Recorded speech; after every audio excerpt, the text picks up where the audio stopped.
هنتكلم النهارده عن الحب ومين فينا مش محتاج الحب، الشعور اللي بسببه هارفي دانت بقى تو فيس وميجا مايند اتحول لبطل طيب والفنان احمد السقا نط من فوق الشلال. وعندما يتعلق الامر بقصص الحب اللي كلنا بنحبها ومتعلقين بيها فهم كتير جدا: روميو وجولييت، جاك وروز، طرزان وجين، سبايدر مان وماري جين، ايرون وميكاسا، داكستر وريتا، جون سنو ودينيريس، الحاج عبد الغفور البرعي وفاطمه كشري، ميسي وانتونيلا. ولو ان ميسي كان بيكونها في كل ماتش ليه ضد ريال مدريد الصراحه. الشاهد من كل ده ان الحب ليه لذه لا تضاهى وشعور لا غنى عنه، بس انا مستغني عنه. اصل انا معرفتي بالحب هي حرفيا نفس معرفه كريستيانو رونالدو بالاهداف في الادوار الاقصائيه لكاس العالم، او معرفه كريستيانو رونالدو بالفوز بكاس العالم عامه. انا عن نفسي من حزب الشرفاء اللي بيتقمصوا دور اي ترين بتاع ذا بويز في عيد الحب، وبيبقى هاين عليا اهرس اي اتنين بيحبوا بعض في الشارع. والحقيقه ان قصص الحب موجوده في المصارعه برضو، وفي الفيديو ده مش هنتكلم عن قصه واحده بل قصتين حب حصلوا في المصارعه، ودول مش هيبقوا قصص حب افلاطونيه من اللي ابطالها بيعيشوا في تبات ونبات ويخلفوا صبيان، ولا مفيش الكلام ده، لان دي قصص مليانه دراما واثاره وتشويق وخيانه ودم وابطالها مدورين الدعك في بعض وليله جامده قوي سعادتك. وافتكر مش هبالغ لو قلت ان القصه الثانيه بالذات قد تكون فعليا اغرب واجن حاجه انا اتكلمت عليها من يوم ما بدات البتاع ده. فيا ريت تعمل لايك ويا سلام لو تشترك، يعني اكون شاكر ليك جدا الحقيقه. ومن غير مقدمات اكتر من كده خلونا نبدا بالقصه الاشهر.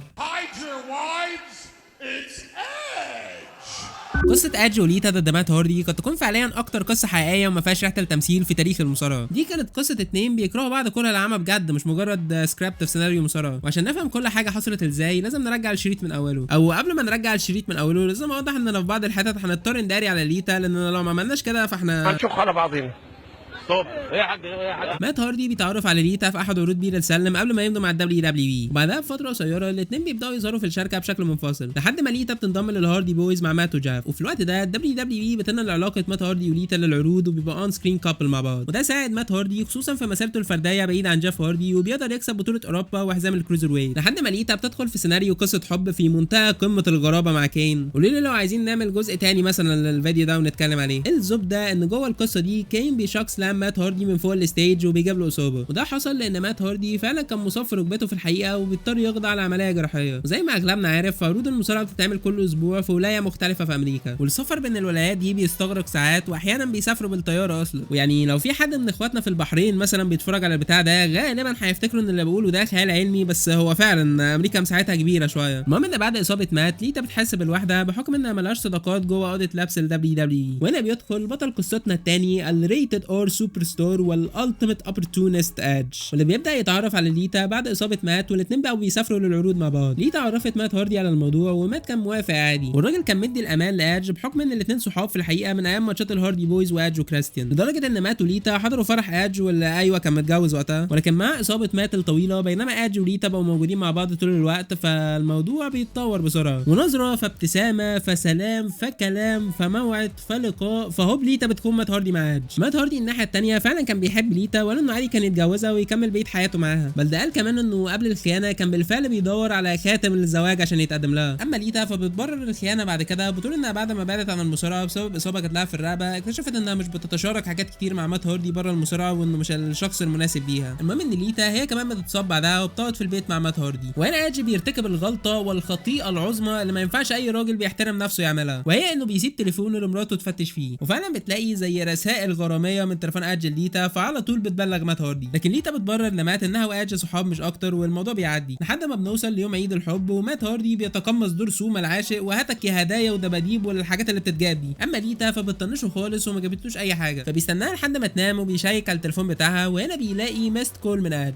الكلام ده حصل سنه 2005 يا اخوانا، فطبعا ما كانش فيه باسوردات وبصمه وش وصوابع والكلام ده، هو كان الفليب فون والتليفون النوكيا ابو زراير، وافتكر حتى ما كانش لسه نازل البلو بيري وقتها. بعد كده مات هاردي بيقرر يواجه ادج صريحه بالموضوع زي ليتا، فادج بيقول انهم جاست فريندز ومفيش الكلام اللي في دماغه ده، لكن شك مات هاردي بيفضل يكبر يوم بعد يوم لحد ما هو كمان بيقرر يفتش في تليفون ليتا، وهنا بيلاقي ايميلات صوتيه من ادج بيعترف فيها بحبه ليتا وبيقول لها تسيب مات هاردي عشانه. مات هاردي بعدها بيتجنن وبيتخانق مع ليتا وبيكرشها بره البيت، بعدها بيكلم ادج وبيهدده في التليفون يبعد عنه وعن صاحبته احسن له. في الايام اللي بعد كده مات هاردي واللي زي ما قلنا كان واقع على جدور رقبته في حب ليتا، فبيحاول يصالحها عشان ترجع له، لكن كل محاولاته باءت بالفشل لانها كانت كانت بالفعل سابته وصاحبه ادج بداله. وهنا الهارت بروكن مات هاردي مش بيسكت وبيقرر ينشر غسيل ادج وليتا الوسخ ويفضح كل حاجه، وبينشر القصه كلها للعالم في زي بوست كده على الموقع بتاعه. طبعا وقتها ما كانش فيه تويتر وانستجرام وريدت والسوشيال ميديا بتاعت اليومين دول، كان يا دوب بس مواقع ومنتديات بدائيه على النت عشان لو حد مستغرب يعني. المهم ان مات هاردي بيفضح كل حاجه وبيشتم ادج طول البوست واستخدم اسمه الحقيقي ادم كوبلاند. الدبليو دبليو اي ما عجبهمش اللي عمله مات هاردي وشافوا ان ده شيء غير احترافي منه، وفي وقت ما مات هاردي كان بالفعل تعافى من اصابته وجاهز يرجع، الدبليو دبليو اي بيقولوا له يقعد في بيتهم شويه وبيأجلوا عودته. الكلام ده حصل بسبب خوف ماكمان والدبليو دبليو اي من انه تحصل خناقه حقيقيه بين ادج ومات هاردي في اللبس. ويعني انا متخيل لو مثلا توني خان بتاع 2022 كان هو اللي بيتعامل مع الموقف ده، غالبا كانت هتحصل مش اقل من جريمه قتل في اللبس مثلا، بس ما علينا. جدير بالذكر ان الدبليو دبليو اي كانوا عملوا ترويج لمات هاردي انه هيظهر في عرض محلي في دير 2 شمال كارولاينا. مات هاردي بالفعل بيكون متواجد في كواليس العرض ده بنيه انه يبين قد ايه هو احترافي وانه مش ناوي يعمل حاجه في ادج. واليوم بيعدي عادي لحد ما بعد نهايه العرض وادج مروح بيلاقي كاوتش عربيته مقطوع، وطبعا وبدون اي تفكير حتى مات هاردي كان المشتبه فيه الاول في العمله دي، ده بالرغم من ان في مصارعين كتير شاهدوا المات انه كان بالفعل سافر ولايه تانية في الوقت ده، لكن التبرير ده مش بيفرق كتير لان بعدها بكام يوم مات هاردي بيسعى على مكالمه من جول رينايتس بيبلغه بتسريحه من الدبليو دبليو اي. تخيل عزيزي المشاهد تخسر حب حياتك وشغلك في نفس ذات الوقت. فطبعا مش محتاج اقول لك عن مدى التدهور اللي حصل لمات هاردي نفسيا بعد كل اللي حصل له. ويعني عارفين انتوا في جرائم القتل لما الشرطه بتجيب المجرم مسرح الجريمه ويخلوه يعيد تمثيل جريمته، اهو مات هاردي حرفيا بيعيد تمثيل يوم اكتشافه لخيانه ليتا في فيديو بينزله على دي في دي. وفي الدي في دي ده مات هاردي بيكلم زي كارد بورد او مجسم ورقي لليتا وبيشتمها بابشع الالفاظ، الراجل اتجنن يعني. المهم ان طرد مات هاردي بالشكل ده بيتسبب في كره كبير لادج وليتا جوه اوضه لبس الدبليو دبليو اي، لكن الاهم من ده كان الكره اللي بقينا بنشوفه لايف بشكل اسبوعي في عروض الرو، وهتافات اليو سكرود مات اللي بقت تجلجل في القاعات في اي ظهور لادج وليتا. بالنسبه لادج اللي وقتها كان معاه الماني ذا بانك وبيتم تجهيزه عشان يكون مان ايفنتر وبطل عالم، فده بالنسبه له كان شيء ايجابي كمصارع هيل ومكروه لانه بقى هيت ماجنت حرفيا والجماهير بتزوم عليه وهو سايب ايده. لكن اللي فعلا اتاثرت بالموضوع هي ليتا واللي كانت فيس في الوقت ده، لان الجماهير زودوا الجرعه معاها بهتافات من اللي ما ينفعش نقولها عشان البتاع ده هينزل في رمضان غالبا، وعكس ادج فليتا ما كانتش متعوده على التعامل ده لانها على طول كانت فيس. وهنا الدبليو دبليو اي بيقرروا ياخدوا القرار الاكثر منطقيه ويستغلوا الموضوع لصالحهم وبيقلبوا ليتا هيل وبيحطوها مع ادج في العروض. الاثنين بعدها بيعملوا جوازهم في الحلبه، وافتكر مش محتاج اقول لك ان الجماهير كان ناقص مثلا يطلع عليهم بالمشاعل من كتر الكره اللي عليهم، لكن في النص كده بتحصل حاجه غير متوقعه لما بيتسالوا لو حد عنده اعتراض على جوازهم، وهنا بتشتغل مزيكه مات هاردي واللي بياخد تفاعل ولا جون سينا في الرويال رامبل 2008، لكن الموضوع بيطلع مقلب من ادج وليتا مش اكتر. تقدر تقول ان اللي حصل ده كان زي تمهيد وجس نبض للي هيحصل بعد كده، لان بعدها في شهر يوليو ادج بيكون ماشي مع ليتا ورا الكواليس وفجاه مات هاردي بيظهر ويهجم عليه. المعلقين مش بيقولوا اسم مات هاردي وبيبيعوا الموضوع وكانه شخص من بره الشركه واقتحم القاعه. مات هاردي بيقدر يهرب قبل ما الامن يقبض عليه والعرض بيكمل عادي ولا كأن حاجه حصلت. ادج في نفس العرض ده بيلعب ضد كين وكان على وشك انه يعمل السبير ويكسب، وهنا مات هاردي بيتدخل للمره الثانيه وبيدور الدعك في ادج لحد ما السكيورتي بيبعدوه. مات بعدها بيمسك الحديده وبينادي ادج باسمه الحقيقي ادم وهو بيشتمه، ده يعتبر كسر للكي فيب بتاع المصارعه ويعني بيبين مدى واقعيه العداوه بين الاثنين. مات بعدها بيحاول على ليتا وبيقول انها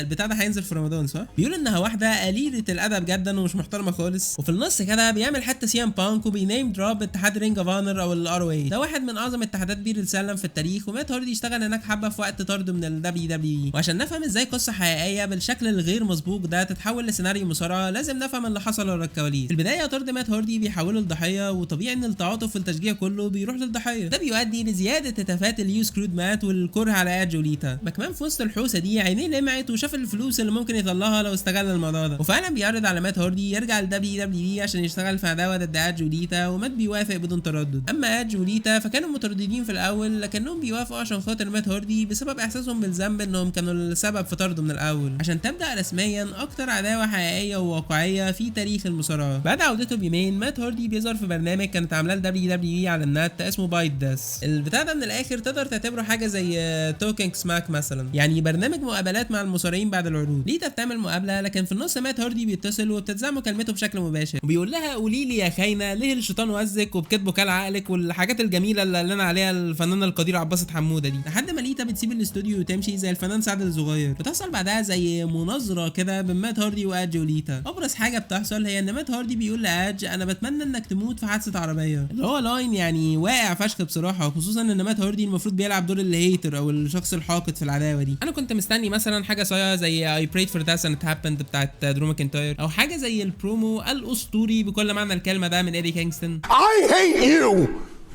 I hate the air that you breathe. I hate the fact that you're even living.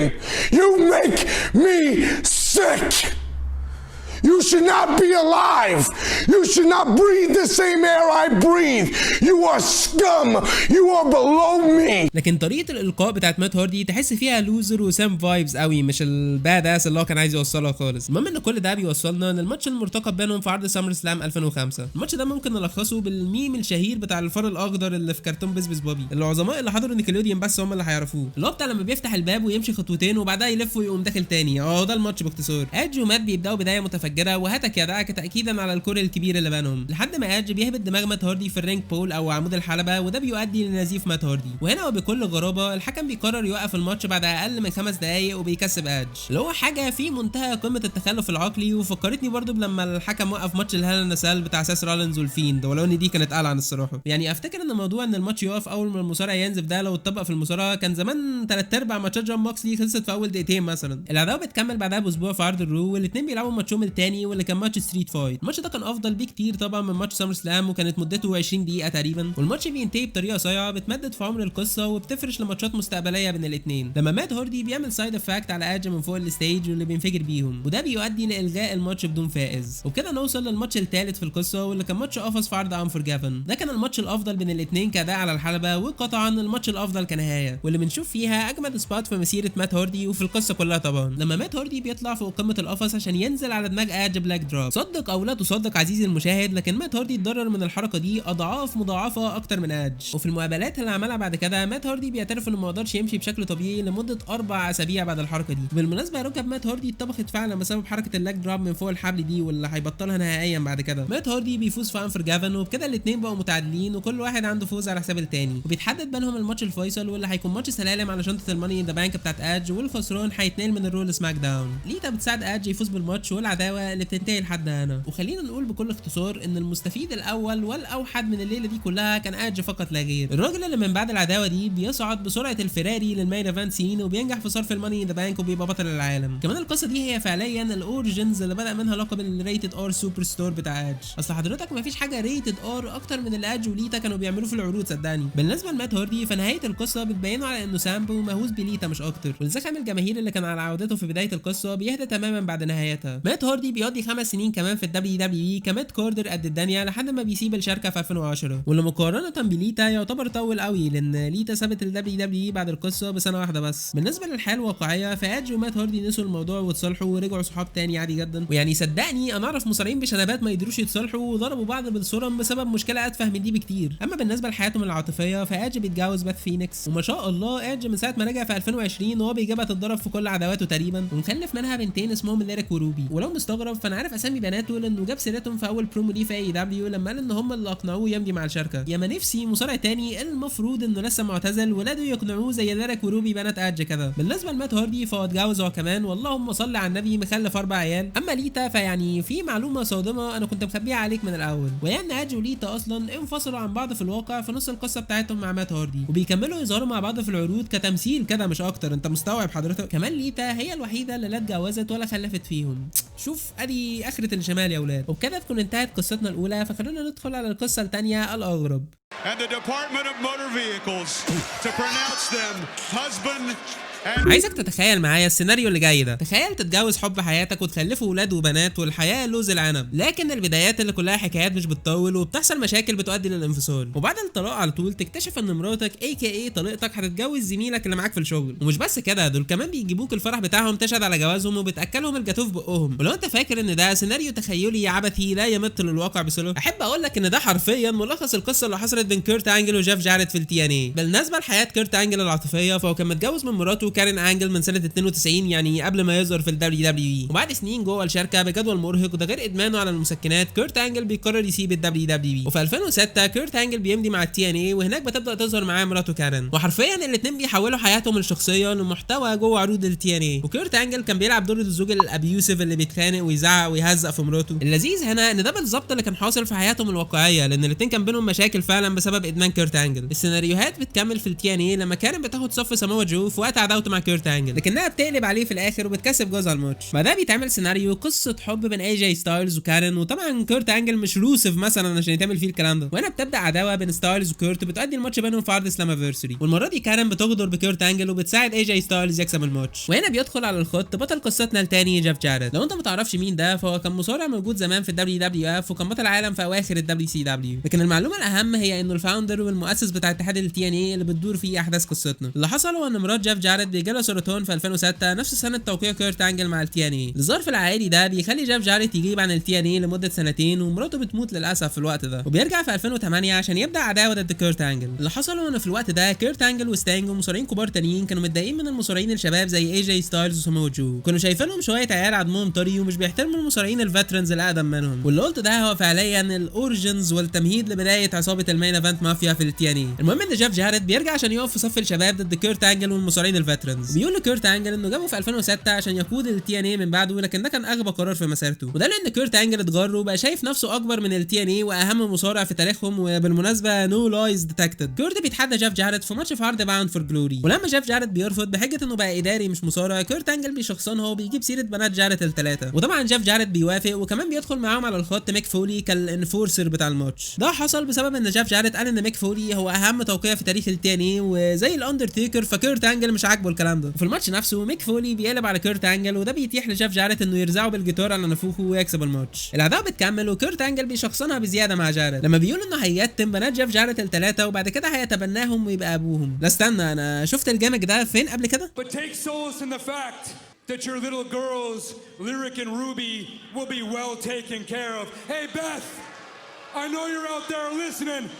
Put some clean sheets on the bed, cause your new father is coming home, girls. بيتحدد بينهم ماتش تاني بدون قوانين في عرض جينيسيس. الماتش ده قدر زي ما بيقولوا كده يليف اب تو ذا جراج ويبين الكره والحقد اللي بين الاثنين. كيرت انجل بيدعك جيف جاريت وبيخليه ينزف ولا كانه جون موكسلي. كمان بنشوف سبوت خرافي لما كيرت انجل بيعمل له انجل سلام من فوق الستيج على الترابيزات اللي بره، وفي النهايه كيرت انجل بيفوز وبيكمل دعك في جاريت بعد الماتش لحد ما بيطلع على نقاله. تخيل كيرت انجل عمل فيه كل ده واحنا لسه ما دخلناش في الاعراض. نرجع لحياه كيرت انجل العاطفيه اللي بتنهار بالكامل وبيطلقوا هو ومراته كارن في الحقيقه. انجل بعدها بدا يشك ان جيف جاريت دخل في علاقه مع كارن لدرجه انه في مره هدده في اوتيل، بل ده هدد التي ان اي بكبرها انه هيمشي ويسيب الشركه لو الكلام ده حقيقي. جيف جاريت في الاول بينفي الاشاعات وبياكد لرئيسه التي ان اي ديكسي كارتر انه ما يعرفش مين كارن دي ولا عمره شافها. سريعا كده عشان نبقى فاهمين الباور ستراكشر بتاع التي ان اي، جيف جاريت هو المؤسس بتاع الشركه لكنه بقى حصه ضخمه من الاسهم لديكسي كارتر اللي بقت رئيسه الشركه، وجيف جاريت بيفضل معاه حصه صغيره وكان بيمتلك سلطه على نطاق اصغر جوه التي ان اي. نرجع للقصه وتخيل كده مين اللي فضح علاقه جيف جاريت مع كارن. بابا ذا لاف سبونج اي كي اي لسفانجا، فاكرينه؟ كنا اتكلمنا عن قصته اللي تعرف فيديو الفضايح الجنسيه فارجعوا له عشان جامد. المهم انه بيفضح علاقه جيف جاريت وكارن في برنامج الراديو بتاعه، بل ده بيبعت رساله لكيرت انجل في نص البث يبلغوا ان عياله نقلوا لبيت جيف جاريت، والموضوع اثار الجدل جوه اوضه لبس التي ان اي، واغلب المصارعين خدوا صف كيرت انجل. وهو على الورق جيف جاريت ما عملش حاجه غلط لانه المفروض ارتبط بكارن بعد طلاقها من كيرت انجل، بس برضه حط نفسك مكان كيرت انجل. تخيل مراتك تتطلق وبعدها على طول تصاحب واحد تاني، ما اكيد الشك كان هيموته برضه. الناحيه الثانيه ديكسي كارتر رئيسه التي ان اي بتقرر تعاقب جيف جاريت على كذبه وبتسلب منه السلطه اللي كان بيمتلكها، كمان بتعمل له زي سسبنشن او ايقاف من الظهور في العروض لمده 6 شهور، وبيرجع بعدها في سيناريو تهزيئي معتبر وحرفيا بيخلوه يمسح الكبانيهات بتاعه التي ان اي. جيف جاريت بعدها بيقرر ينتقم من داكسي وبينضم لعصابه الامورتال بتاعه جيف هاردي وهوجن، وبكده بنوصل لسنه 2011 والادوار بتتبدل لان جيف جاريت بقى الهيل وكيرت انجل الفيس، والعداوه بينهم بتبدا من تاني لما جيف جاريت بيبدا سيناريو عبيط كده انه مصارع اولمبي افضل من كيرت انجل، وفي النص كده بيبدا يعايره لاول مره انه اتجوز طليقته كارن، وده بيؤدي الماتش بينهم في عرض جينيسيس بنظام الام ام اي او القتال المختلط. تحس ان الجماعه بتوع التي ان اي كان عندهم هوس باقحام القتال الحقيقي في المصارعه، حتى الاو جي ريل وانز هيفتكروا البطوله اياها اللي كانوا ماشيينها بنظام ماتشات الملاكمه اللي اتكلمنا عليها في فيديو كودي الاول. كيرت انجل بيرمي لاين صايع قوي قبل الماتش لما بيقول لجيف جاريت لو عايز تعرف مقاسي كام تقدر تسال مراتك، ولك ان تتخيل ان الماتش اللي هو المفروض قتال حقيقي بس يعني سكريبت طبعا جوه حلبة مصارعه، كيرت انجل بيلعب ضد الراجل اللي لسه متجوز طليقته، يعني عادي تتوقع ان كيرت انجل يرتكب فيه جريمه مثلا، لكن ده مش بيحصل، وكيرت انجل كان احترافي جدا والتزم بالسكراب، بل ده جيف جاريت هو اللي بيدعك كيرت انجل وبيخسر الماتش بالاقصاء. الاسبوع اللي بعده جيف جاريت بيكمل معايره في كيرت انجل وبيقدم مراته الجديده كارن جاريت، لكن كيرت انجل هو اللي بيظهر وبيدور الدعكه في الجردات بتوع جاريت لحد ما كارن بتظهر بصوت مسرسع ولا فيكي جاريرو في عزها، بتقول لكيرت انها ما صدقت خلصت منه وانه مش هيدمر حياتها تاني وحاجات بالطريقه دي. الاسبوع اللي بعده كيرت انجل بيعمل برومو عاطفي لذيذ جدا وبيقول ان هو اللي جاب كارن التي ان اي واقنعهم يشغلوها، وانه كان بيشوفها في الكواليس بتضحك وتتمرقع مع جيف جاريت وقت ما كانت لسه مراته. ولما كان يسالها عن الموضوع كانت بتقول له ان ده بزنس، وطالما ان بابليك ومفيش فيلينجز يبقى سو. كورت بعدها بيقول يا زوجة حالها يغم، نسيتي انك